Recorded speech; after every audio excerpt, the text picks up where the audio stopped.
जय भारत, जय संविधान।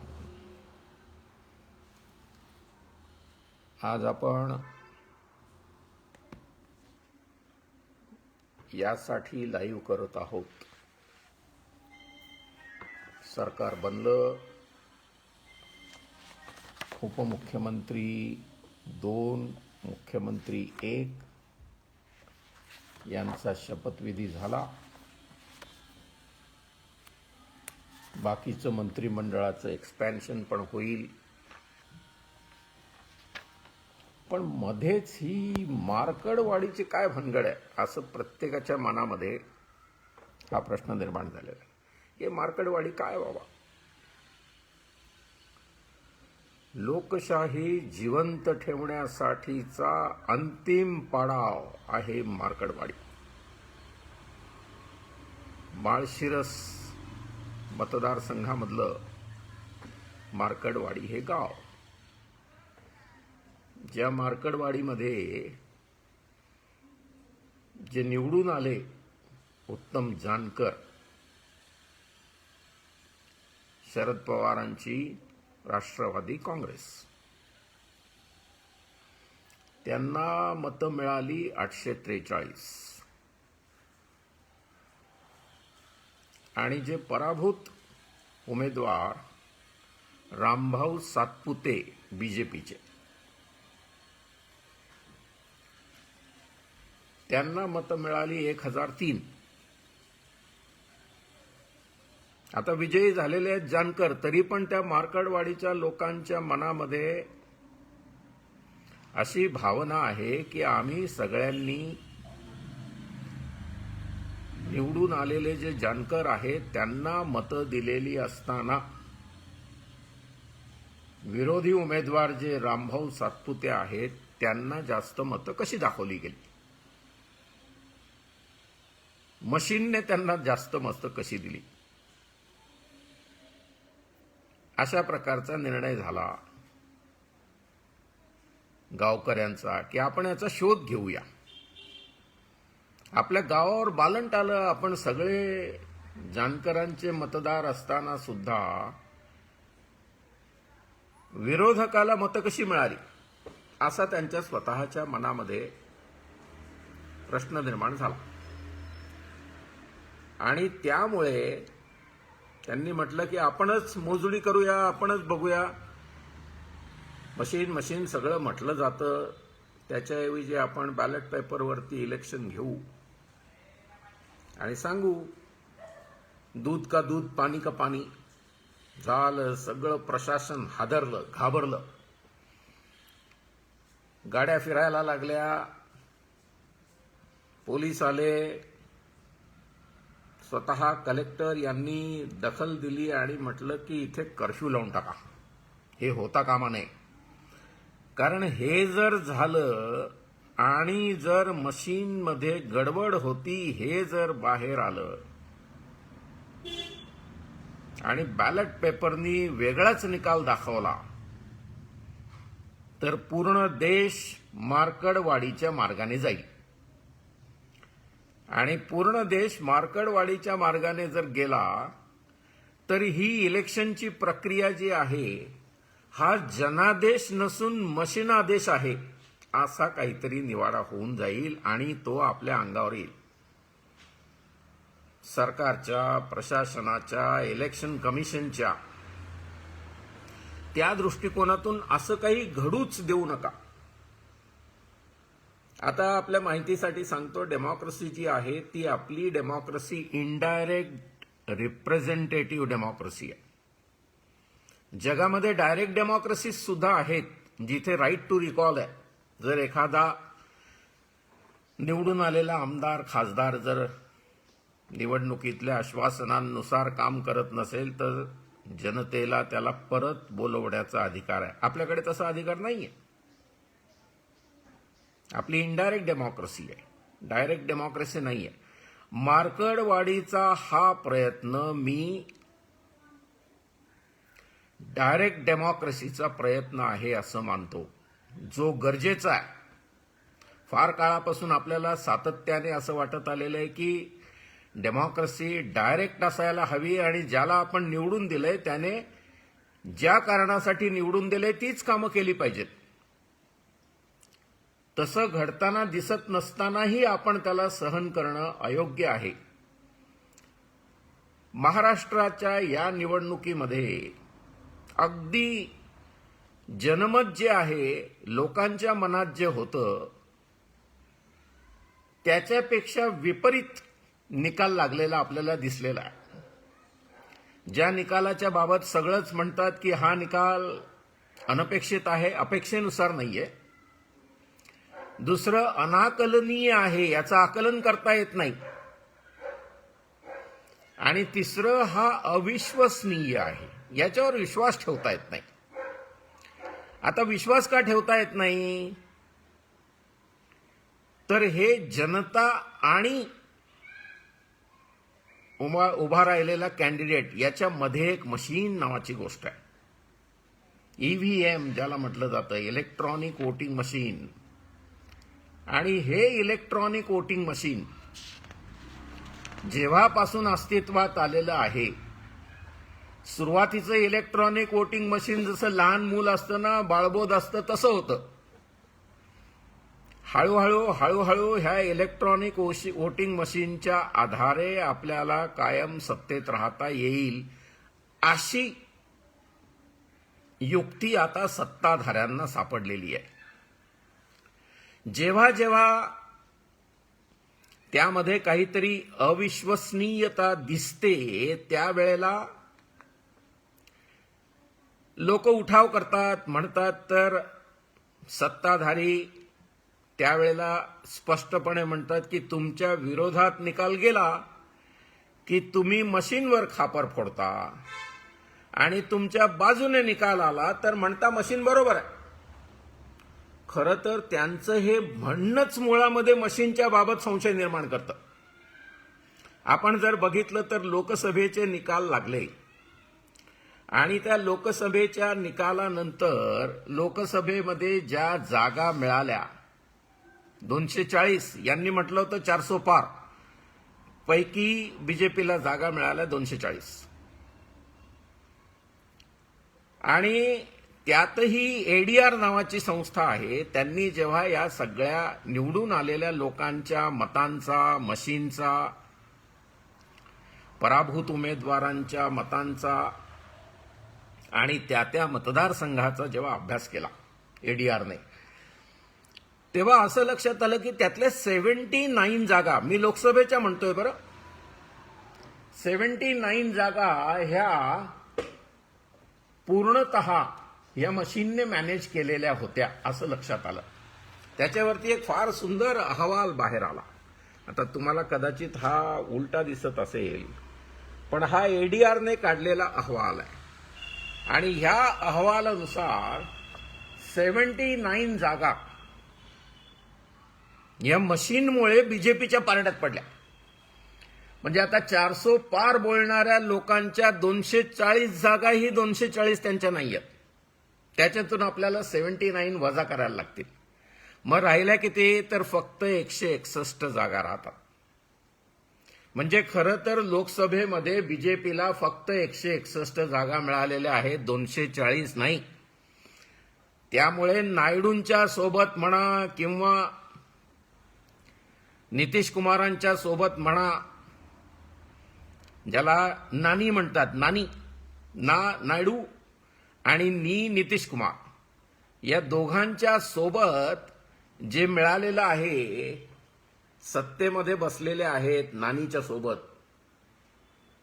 ते खरं तर तेच बेकायदेशीर आहे. आता तो झाला लोकसभेचा विषय.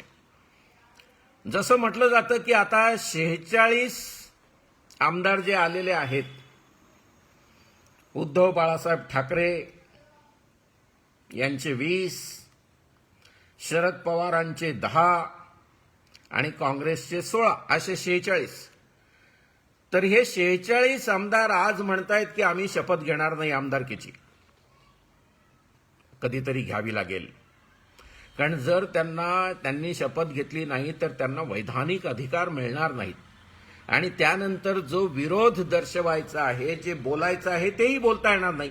परंतु हे जेस्चर जे आहे, हे त्यांनी दाखवलेला विचार जो आहे की आम्ही शपथ घेणार नाही, आज घेतली नाही, ती सुद्धा माझ्यासाठी फार महत्वाची आहे. जशी मरकडवाडी, ते महत्वाचं आहे. त्यांना जरी मतदान करू दिलं नाही, तिथल्या महिलांच्या मुलाखती जर आपण ऐकल्या तर लक्षात येईल की त्यांचं म्हणणं आम्ही करणारच, हे घडलंच पाहिजे.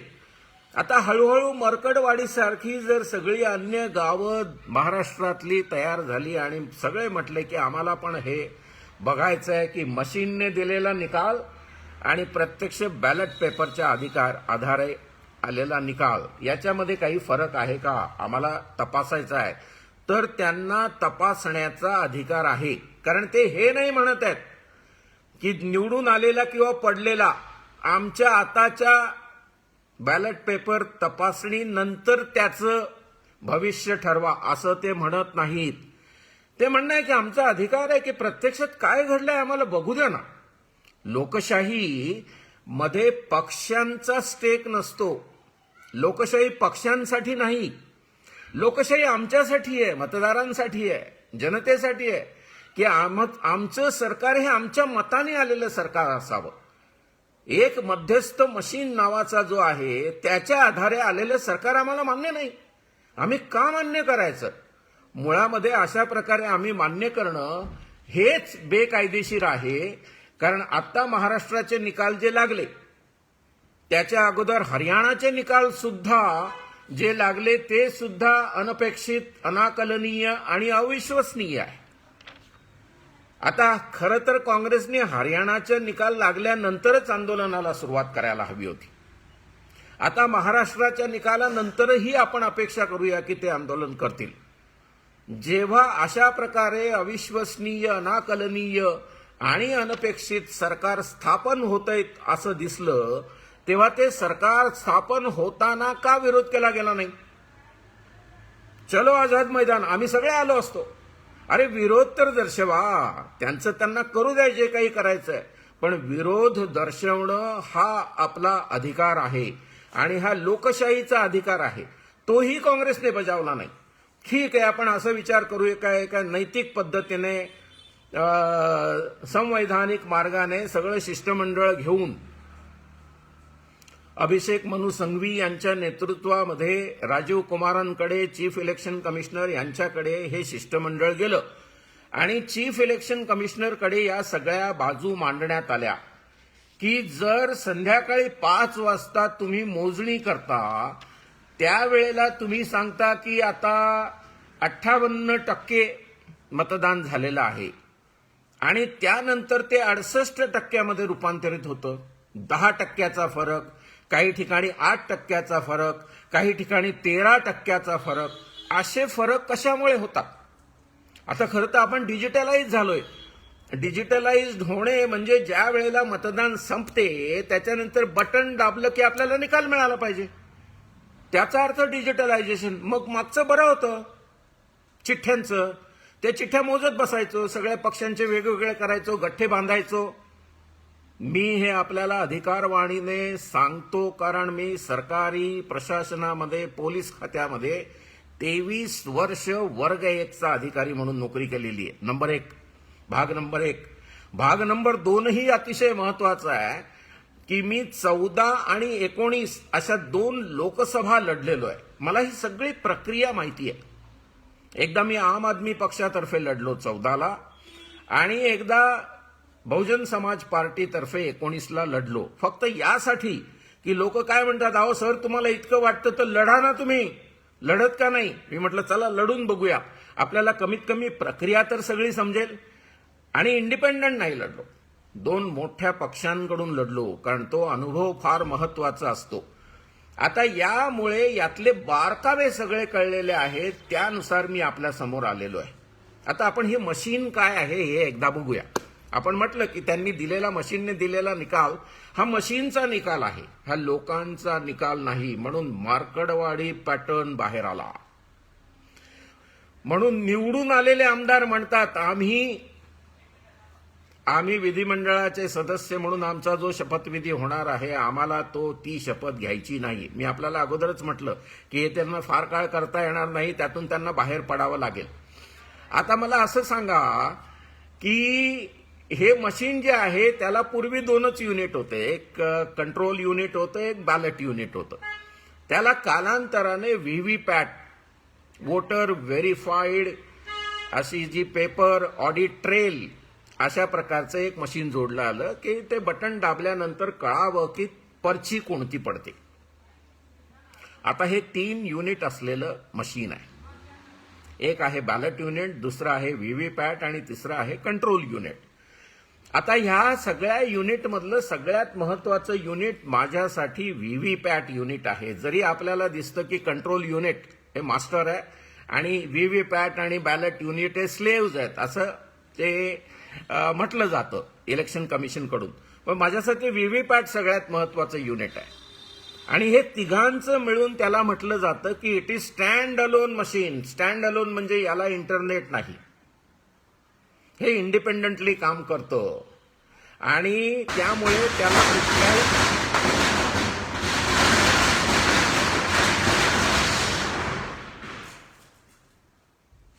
त्याला कुठल्याही प्रकारे त्याच्यावरती टॅम्परिंग करता येत नाही, मॅनिप्युलेशन करता येत नाही, त्यात सहभागी होता येत नाही, आपल्या मताप्रमाणे त्यात बदल करता येत नाही वगैरे वगैरे. त्याला स्टँड अलोन अशी एक कम्प्युटरच्या क्षेत्रामध्ये एक संकल्पना आहे की हे स्टँड अलोन युनिट आहे.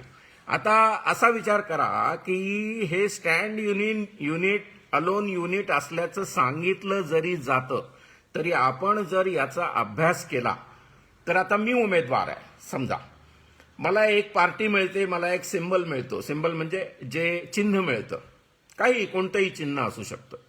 मग हे चिन्ह मिळाल्यानंतर ते कलेक्टर ऑफिसकडून वरती इलेक्शन कमिशनला जातं आणि इलेक्शन कमिशनमध्ये सगळे एकत्र झाल्यानंतर जेव्हा ते मशीनकडे येतं त्यावेळेला जे कम्प्युटर टेक्निकल स्टाफ जो असतो तो त्यांच्या लॅपटॉपवरती कंट्रोल म्हणजे चीफ इलेक्शन कमिशनर कडून जी माहिती येते ती माहिती त्या व्हीव्हीपॅट मशीनमध्ये सिंबल लोडिंग युनिटच्या आधारे लोड केली जाते की आमका उमेदवार, हे त्याचं नाव, हा त्याचा नंबर, हा त्याचा सिंबल, असं लोड केलं जातं.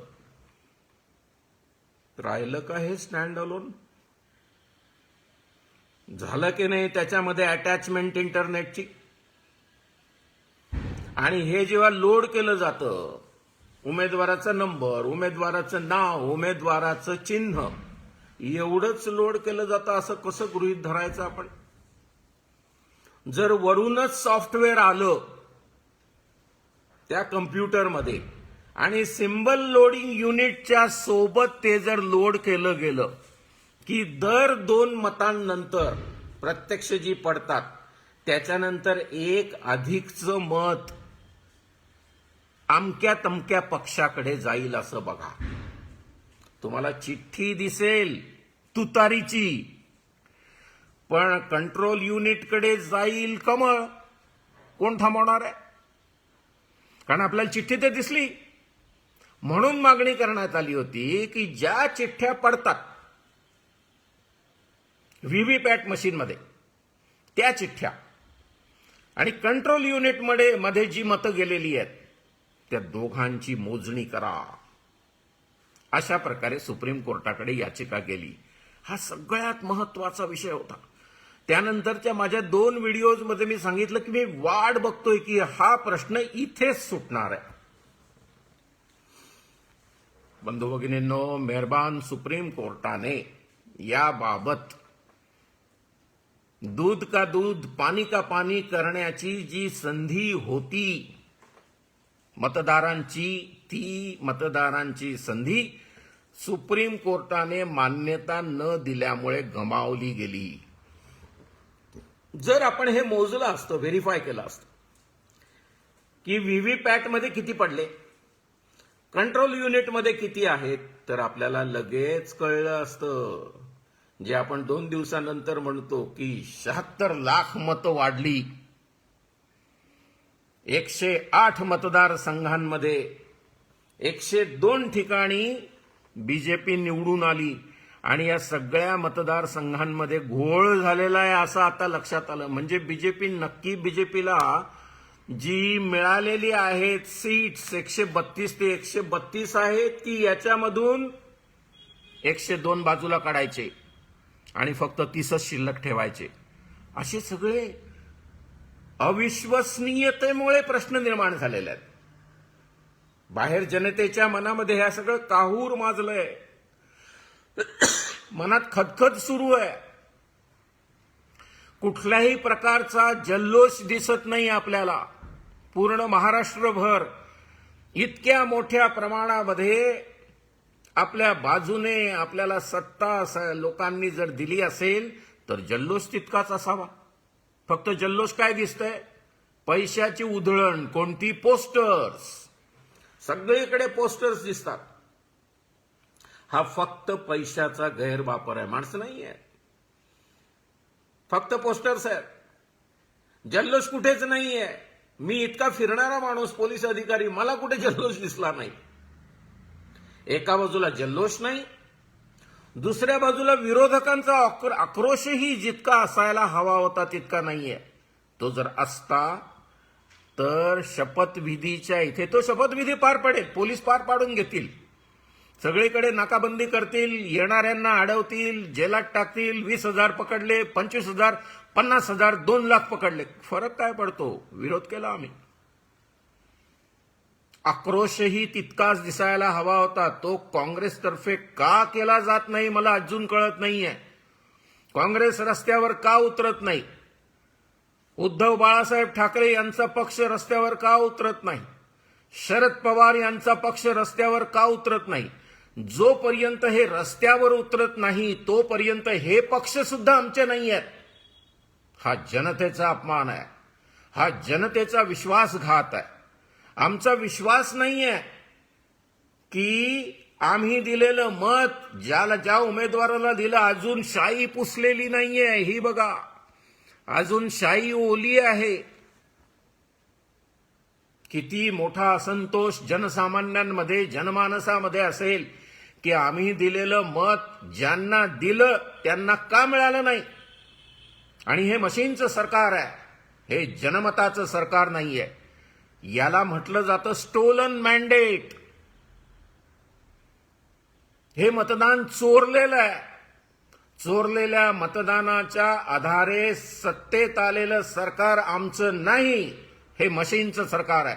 आम्ही मागणी करतो की पुन्हा एकदा निवडणुका घेण्यात याव्या आणि त्या बॅलेट पेपरवरती घेण्यात याव्या. नुसत्या हातावर हात बांधून बसायचं नाही पक्षांनी. तुमच्या कोणत्याही 46 जे निवडून आलेले आहेत, माझी कळकळीची विनंती आहे की त्यांनी कुठल्याही प्रकारे आपलं जे काही वैधानिक अधिकार संपादन करण्यासाठी तुमचा जो शपथविधी होतो तो शपथविधीवरती सिंबॉलिक बहिष्कार टाकू नका, खरा बहिष्कार टाका. माननीय शरद पवार साहेब, माननीय उद्धव बाळासाहेब ठाकरे साहेब, माननीय नाना पटोले साहेब, राहुल गांधीजी, आपण सगळ्यांनी, प्रियांका गांधी, आपण सगळ्यांनी यामध्ये महाराष्ट्रातल्या नेतृत्वाला आदेश द्यावे आणि त्यांना सांगावं दूध का दूध, पाणी का पाणी होणं अत्यंत गरजेचं आहे. मशीनवरती आमचा विश्वास नाही. एलॉन मस्क यांनी 2 वेळा सांगितलं की मशीन टॅम्पर केली जाऊ शकते. अहो, जेव्हा असं सांगितलं जातं एका कम्प्युटर तज्ज्ञाकडून, टेस्ला कंपनीच्या प्रमुखाकडून जेव्हा सांगितलं जातं की यावरती विश्वास, हे सहज टॅम्पर करता येतं. आता याच्यामध्ये मी तुम्हाला सांगितलं टॅम्परिंग कोणत्या प्रकारचं, सिम्बल लोडिंग युनिटच्या सोबत सॉफ्टवेअर त्या व्हीव्हीपॅट मशीनमध्ये ऍड करणे आणि त्यानुसार मॅनिप्युलेशन करणे. म्हणून आपल्याला काय हवं होतं? व्हीव्हीपॅटचा आकडा आणि कंट्रोल युनिटचा आकडा, या दोघांना आपल्याला टॅली करायचं होतं. ते टॅली करण्याची याचिका काहीही कामाची राहिली नाही. मला असं वाटतं की हीच अशाच प्रकारची याचिका पुन्हा एकदा करणं अत्यंत महत्वाचं आहे. नंबर 1. नंबर 2, 99% बॅटरी कशी काय शिल्लक? म्हणजे ते मशीन वापरलं नव्हतं? नाही, ते न वापरलेलं मशीन, ज्याच्यामध्ये मशीनला त्याचं डिजिटल नंबर मिळालेला आहे, कारण काही स्पेअर युनिट्स असतात, परंतु त्यामध्ये वोट्स जे टाकले होते बटणं दाबून, ते मात्र बेकायदेशीर होते आणि ती युनिट्स मोजण्यासाठी आणली गेली. मग जेव्हा ती युनिट्स मोजण्यासाठी आणली जातात, तेव्हा ती मतं आम्ही टाकलेली आहेत का? तर ती आम्ही टाकलेली मतं नाहीत. कुणी टाकली मला माहिती नाही, परंतु 99% जर बॅटरी शिल्लक राहत असेल तर ती मतं आमची नाहीत. ती मतं मोजली गेली, ती आमच्या मतांपेक्षा वेगळी निघतील, ती आमच्या मतांपेक्षा जास्त निघतील. म्हणून ही 76 लाख मतं, 25,000 मतं एकेका मतदारसंघामध्ये जिथे निवडून आलेत, ऍव्हरेज सरासरी 25,000 मतं यांनी चोरीची मतं घेतलेली आहेत. ती आमची मतं नाही आहेत, ती यांच्या बाजूने मतं कुणीतरी दिलेली आहेत, कुणीतरी बटणं दाबलेली आहेत, कुणीतरी टाकलेली आहेत. ती मशीनची मतं आहेत आणि त्या मशीनच्या मतांच्या आधारे निवडून आलेलं सरकार आमचं नाही. मशीनच्या मतांच्या आधारे निवडून आलेलं सरकार हे मतांच्या चोरीचं सरकार आहे. This is stolen ballot, this is rigged ballot. अगदी पहिल्याच दिवशी जेव्हा हे घडलं तेव्हा रात्री 3 वाजता मी कधी नव्हे ती कविता लिहून टाकली की उगाच भ्रम निर्माण करू नका, की वंचितने मदत केली, मनसेने मदत केली, MIMने मदत केली, BSPने मदत केली आणि म्हणून मतं फुटली आणि त्या फुटलेल्या मतांच्या आधारे हे सत्तेत आले, लाडक्या बहिणींच्या आधारे हे सत्तेत आले. नाही, हे फक्त मशीनच्या आधारे सत्तेत आलेलं आहे. मशीनच्या आधारे सत्तेत आलेलं सरकार आमचं नाही, आम्हाला मान्य नाही आणि हे अमान्य आहे हे ठासून सांगण्याचा आमचा अधिकार आहे. माझा कोणताही पक्ष नाही, परंतु फक्त पक्षांना जागा करण्यासाठी मी आपल्या समोर फेसबुक लाईव्ह वरती आलेलो आहे. मतदार बंधू भगिनींनो, हे सरकार आपलं नाही, केंद्रातलं सरकारही आपलं नाही, हरियाणाचं सरकार आपलं नाही. आपलं नाही म्हणजे कुणाचं नाही? जनतेचं नाही. मी पक्षांचं सांगत नाही. हा जनतेशी केलेला विश्वासघात आहे, फार काळ चालणार नाही. एखादी गोष्ट खोटी करायचं आपण म्हटलं तर खोटेपणा फार काळ चालत नाही, कधीतरी तो उघडकीस येतो आणि जेव्हा उघडकीस येतो तेव्हा जनमानसाच्या मनातून तुमची प्रतिमा डागाळलेली असते. तुम्हाला वाटतं की मी चांगला आहे असं लोकांचं मत आहे. लोकांच्या मनामध्ये तुमची प्रतिमा कोरली जाते हळूहळू आणि मग लोक तुमच्यापासून घटस्फोट घेतात. मला जनतेने लोकशाहीपासून घटस्फोट घेतलेला आवडणार नाही. त्यांनी घटस्फोट पक्षांपासून घ्यावा, देशापासून नाही, लोकशाहीपासून नाही, संविधानापासून नाही. डॉक्टर बाबासाहेब आंबेडकरांचा 68वा महापरिनिर्वाण दिन आज काल आपण त्यासाठी बाबासाहेबांच्या समोर विनम्र अभिवादन करण्यासाठी बसलो. मी काल बनवणार होतो, पण मी म्हटलं आजचा दिवस मी मौनात आहे, आज मी बोलणार नाही. परंतु याविषयी बाबासाहेबांना अभिवादन आपण तेव्हाच आपलं मान्य होईल जेव्हा आपण खऱ्या अर्थाने बॅलेट पेपरवरती इलेक्शन घेऊन, ही लोकशाही आपल्या मताची आहे, हे निवडून आलेले आपल्या मताचे आहेत, कुणीही निवडून येऊ द्या. मग त्या बॅलेट पेपरवरती कोणताही पक्ष निवडून आला तरी माझी नाही, पण ती जनतेच्या मताने निवडून आली पाहिजे, मशीनच्या आधारे नाही. एवढाच संदेश आपल्याला देण्यासाठी मी आपल्या समोर लाईव्ह आलो.